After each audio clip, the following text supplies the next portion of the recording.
Hi everyone, welcome back to the WeShop AI tutorial. So today we are launching our groundbreaking new feature, AI Post Generator.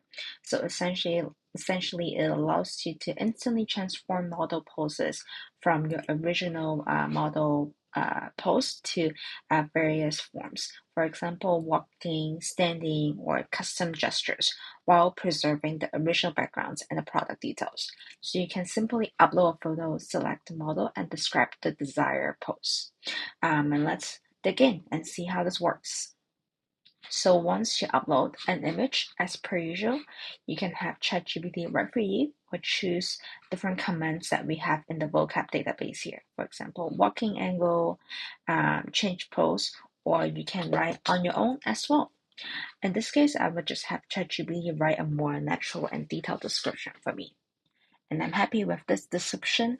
I'll just choose the number of images generated here to 4 and then hit generate. And now we can see the results has been generated. So remember for our original description, we want the background change, only change the person's pose, and the man is standing in a relaxed pose with his arms slightly bent at his sides. And let's see what the result is like.